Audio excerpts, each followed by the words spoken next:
Bienvenue dans ce tout premier numéro de Graines d'Afrique, notre nouveau rendez-vous qui vous emmène voir l'Afrique de demain, celle de ses sportifs et encadreurs qui préparent la relève du sport africain. Au programme, tour d'horizon des académies, centres de formation et rencontres avec des formateurs dévoués et des enfants passionnés. On débute ce premier numéro en prenant la direction du Congo. Le Congo, où le handball ne cesse de chuter au niveau des performances. Mais pour éviter le pire, une académie a vu le jour à Brazzaville avec pour objectif de former des jeunes capables d'assurer la relève dans la discipline pour les années à venir. Mesma Ombouma est allé à leur rencontre. Depuis 2014, peu avant les 11e Jeux africains de Brazzaville, le Congo est parmi les pays les plus riches en infrastructures sportives en Afrique. Ce, d'après la politique du président de la République, son Excellence Denis Sassou Nguesso, je cite, la municipalisation accélérée. Car Brazzaville seul compte 7 palais des sports ou gymnases et 3 grands stades de football. Mais sauf depuis cette période jusqu'à aujourd'hui, le sport ne cesse point de chuter. Parmi ces disciplines qui chutent figure le handball, qui est le sport le plus titré au Congo avec 19 médailles, dont 9 en or, 6 en argent et 14 en bronze. Soucié de cette chute, Alain Massimina, avec l'appui de Jean-Claude Ibovi, président de la Fédération congolaise de handball, crée une académie de handball, question de regrouper et former les jeunes du Congo afin de prendre la relève puis remonter le niveau de cette discipline qui ne cesse point de chuter. L'académie est née juste après la CAN organisée par le Congo, la CAN Jean-Edith Lucy-Bongo, organisée par le Congo. Et pourquoi l'académie? Nous avons regardé la CAN et nous avons lu sur notre handball. Aujourd'hui, le handball se meurt. Et le handball de demain, c'est la relève, c'est les jeunes. Et nous aussi, nous avons pensé attirer les jeunes vers nous pour que demain, le Congo puisse avoir la relève. L'inscription est gratuite. Nous ne demandons rien chez les enfants, aux parents des enfants. C'est gratuit. L'enfant arrive et il nous apporte juste son acte de naissance. Parce que nous devons recruter à partir de la critère d'âge qui est fixé au niveau de la Fédération de handball. Et au niveau des juniors, les enfants doivent être nés en 2000. Et au niveau des cadets, c'est en 2002. Mais si nous avons ces enfants de 2003, 2004, ça ferait du bien pour nous parce qu'ils vont évoluer avec l'âge jusqu'à atteindre le niveau senior. Plus de 80 jeunes ont répondu présent et acceptent de travailler pour un lendemain meilleur. Ici et sur les plateaux divers de travail, ces jeunes apprennent non seulement les premières techniques de handball, mais déjà à jouer sur le terrain de 40 sur 20. C'est pas vrai.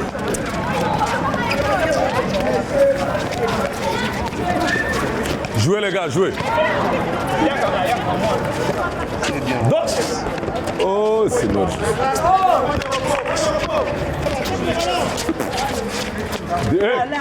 Quand on vit, il faut espérer, il faut rêver. Sont là les propos d'une apprenante parmi les enfants qui rêvent être comme des grandes stars qu'ils connaissent au niveau national et international et qui sont en train de faire le beau du handball congolais.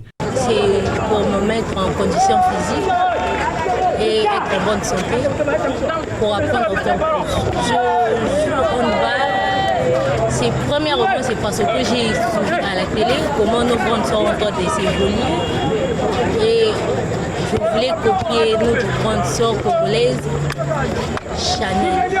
Premièrement, quand je suis arrivée, on nous apprenait d'abord comment attraper la balle. Et après, on faisait partie jouer, comment attaquer les intervalles. Et plus encore. 4.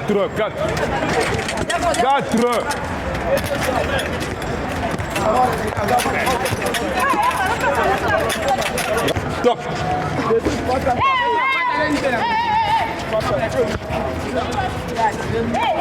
Parmi ces grains d'Afrique au Congo et qui veulent vraiment évoluer et devenir les grands noms du handball au niveau mondial figure Béni Ilondoko. Quant à moi, je trouve que le handball, c'est un bon sport. C'est bon pour moi. On a une bonne ambiance, on joue, on fait des blagues, tout. Hauteur, poitrine. Hauteur, poitrine. Viens chercher le ballon. N'attends pas le ballon. Oh, viens chercher le ballon. Pour Benoît Kouba Nzanga, entraîneur de cette académie, ces jeunes qui apprennent cette discipline aujourd'hui sont là une véritable graine d'Afrique et cela sans complexe. C'est une école de handball Petit à petit, on reçoit les enfants qui ne connaissent rien au handball. On vient ici pour apprendre. Petit à petit, un mois, 2 mois, après ils commencent à tenir le ballon, faire les passes, les tirs, après les 3 pas, ça passe petit à petit. Donc l'avenir Oui. Si on continue comme ça, là ça manque le matériel. On a beaucoup d'enfants, on n'a pas le matériel. Le ballon ça manque, il y a au moins on a 4 générations, les 8 ans, 9 ans, 10 ans, 16 ans, 17 ans, c'est pas bon. Avec 3 ballons, 4 ballons, ça ne marche pas. Ce qu'on fait là, petit à petit, ici là, il y aura des bons joueurs congolais qui vont sortir ici là. Les bons joueurs. Moi, j'ai entraîné Ngakoso, le petit Ngakoso Destin. J'ai entraîné Angao. Yannick. Il y en a beaucoup. Donc, aujourd'hui, Yannick est en France. Ngakoso fait le beau temps de handball congolais. On se comprend s'il est Diable Rouge, il est partout. Mais je préfère au moins, j'adresse au moins aux parents, s'ils peuvent envoyer des enfants, nous on ne demande rien, mais s'ils peuvent faire un effort pour amener au moins un ballon, 2 ballons, ça nous fait plaisir. Pour votre gouvernement, lors des toutes dernières compétitions des nations de handball, après les Jeux africains, que ce soit en hommes et en dames, le Congo n'a plus gagné une médaille. Et si cette académie serait un modèle d'aide, le Congo sera sauvé. Rendons-nous cette fois-ci au Cameroun, tout précisément dans le quartier de Mvogada, un quartier où le football reste le seul moyen pour plusieurs enfants des quartiers défavorisés de fuir la misère telle que la prostitution, l'alcool et le vol. Grâce au centre sportif du Cameroun, ils arrivent à échapper à ces maux. Reportage signé Daniel Adey. Plusieurs fois par semaine, Jura Tala, éducateur sportif à Yaoundé, retrouve sur ce terrain en piteux état les enfants du quartier populaire de Mvogada.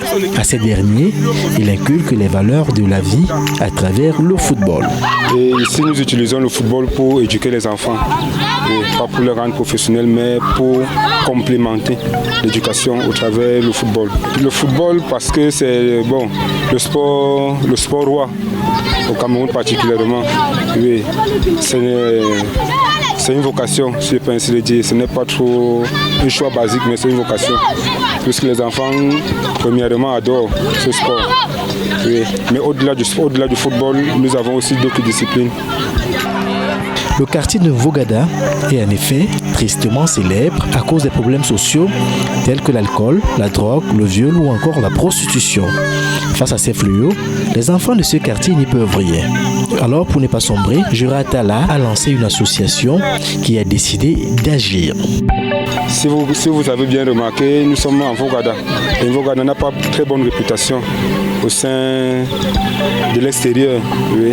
Si vous avez remarqué, nous sommes un peu dans une couche un peu de bas fond social, où l'éducation, chaque enfant est abandonné presque à lui-même. Au moment où rien n'est fait pour occuper les enfants, c'est la drogue qui les occupe, une nouvelle famille. Ici, le sport reste le seul moyen pour ces enfants de fuir à ces maux. Car le risque de sombrer est assez énorme à l'absence de structure familiale.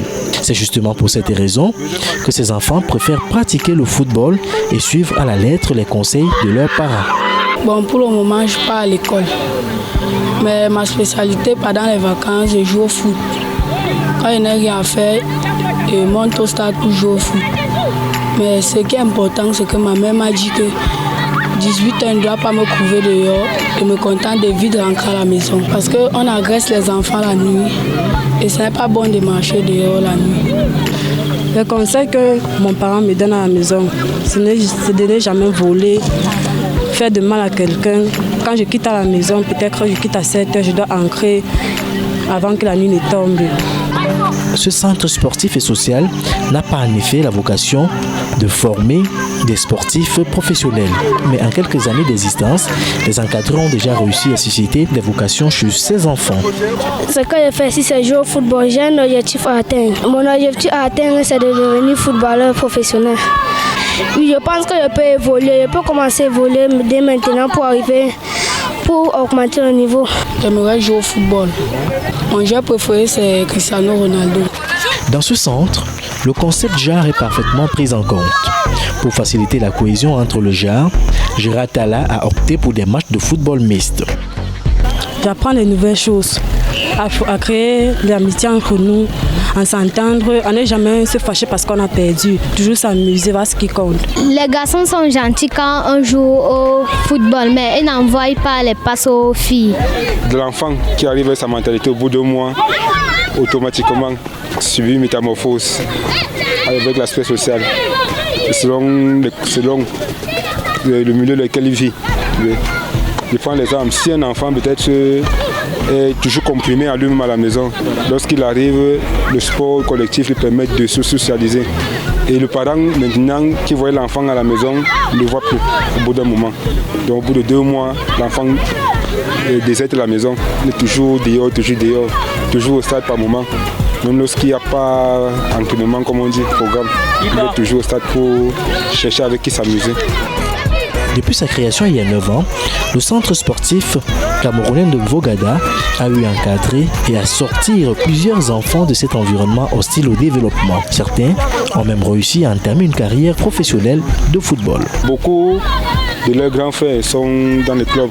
Je prends l'exemple de Lausanne. Si vous partez demander Sadio Brice, vous allez trouver. Il est gardien de but à Lausanne, qui évolue sur le stade malien en D2 régional.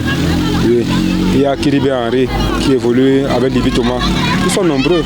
Même comme moi-même, je suis passé par là comme eux. Et j'étais comme enfant, mais aujourd'hui c'est comme éducateur. Des résultats encourageants et qui ont un impact considérable sur la nouvelle génération qui semble avoir compris le message. On joue pas au football, on se rassemble sur une place, c'est notre vestiaire. On commence à parler, on parle. Dès qu'on n'a rien à faire, on se disperse, chacun prend sa route. Ici, on arrache les téléphones des gens, on vole gros. Et par moment, ils commencent à mentir sur les autres. Le coach dit de ne pas faire les mauvaises choses, de ne pas prendre le pas des autres, parce qu'il y a d'autres qui l'ont encadré, mais pour finir, ils sont finis dans la groupe. Et mon coach lui-même me conseille d'abord que le dehors n'a rien d'important.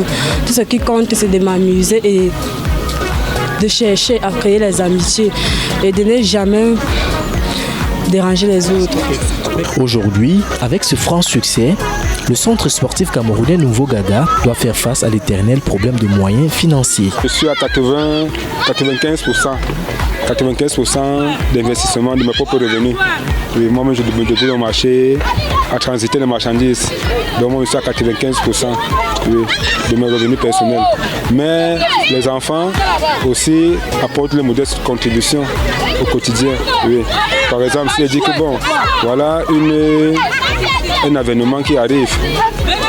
Par exemple, s'il faut aller aussi, comme ce fut le cas tout récemment, le premier week-end d'août, les enfants se sont activés. Oui, sont activés. Et les parents aussi ont compris que c'est pour le bien des enfants. Des initiatives comme celle-ci sont salvatrices pour ces nombreux enfants qui ne pensent qu'à réaliser leur rêve, celui de jouer comme leur idole et surtout de sortir leur famille de la misère. Au Burkina Faso, l'association sportive de Nogin, l'AS Nogin, est un club de football qui a fait ses premiers pas depuis 2011. Situé dans l'arrondissement 4 à Ouagadougou, ce centre de formation externe veut donner la chance aux tout-petits qui sont déjà passionnés du ballon rond. Allons à leur découverte avec Edem Alain Aebla. Situé dans l'arrondissement 4, notamment le secteur 17 à Ouagadougou, l'association sportive de Nogin est un club de football qui a fait ses premiers pas depuis 2011. Un centre de formation externe qui veut donner la chance aux tout petits. Nous entraînons pendant les cours, les jeudis, les samedis et les dimanches. Bon, l'entraînement ça va, on essaie de leur donner le b.a.-ba du football, comment contrôler une balle, comment jongler, comment se comporter sur le terrain. Bon, c'est ça. Ce que vous entendez à AS Nogin, c'est ce qui est bon, tout ce qui est meilleur. Voilà. Bon, pour le quartier, nous avons choisi de nous entraîner ici pour donner la chance aux enfants. Vous voyez, il y a les clubs, il y a les centres. Nous, les enfants n'ont pas accès parce qu'ils n'ont pas les moyens. Donc pour cela, nous avons opté de les récupérer et de les cadrer et de donner une chance. Ce n'est pas les talents qui manquent, mais il faut que ces talents-là puissent s'exprimer en bonne et due forme dans des clubs sur le plan national et international.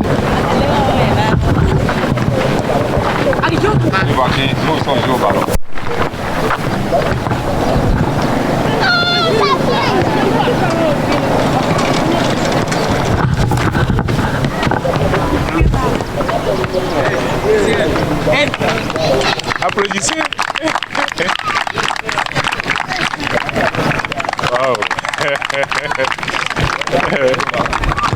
Vous avez vu, j'étais en train de faire démonstration de ballon, n'est-ce pas? J'avais le choix entre jouer au ballon uniquement et puis faire l'école. C'est le choix qu'on m'a donné. Nous on quittait Awa-Yuguea et on venait jouer ici au stade. Maintenant, moi, j'ai opté, parce qu'à l'époque, nous n'avons pas la chance comme vous. Nous, on ne nous encadrait pas comme ça. Nous, on prenait des trucs, là, des chaussures trouées, là. C'est ça, on prend, on met des siphons dedans, tout, et on jouait.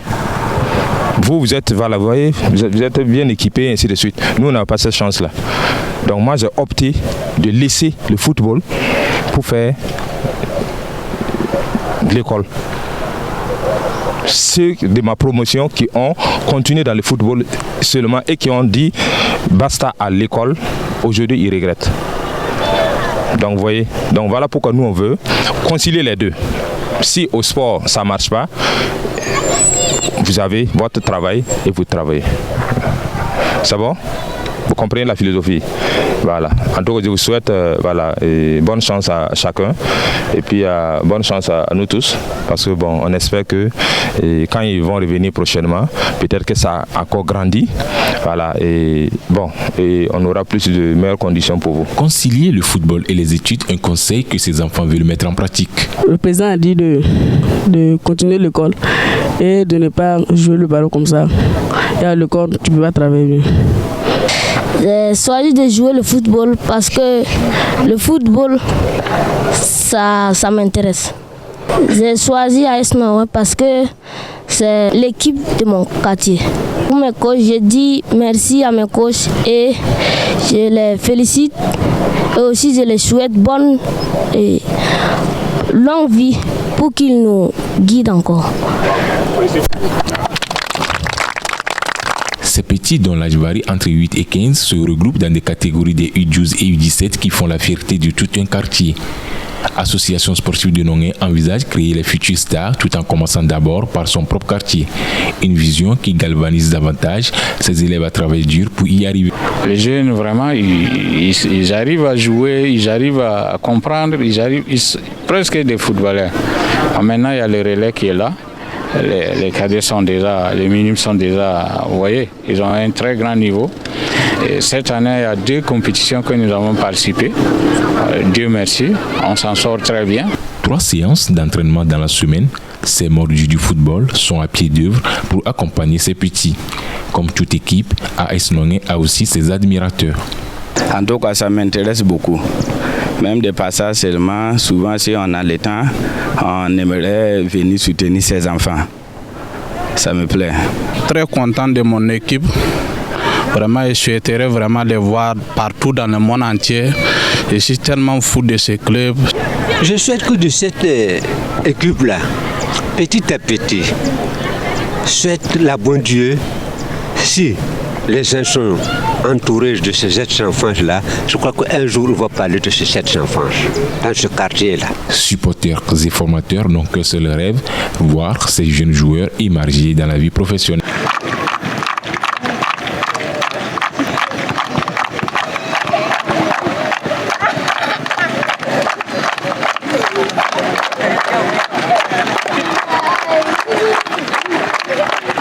Graines d'Afrique, c'est déjà terminé. Je vous donne donc rendez-vous la semaine prochaine pour aller à la découverte de nouveaux sportifs pleins d'avenir.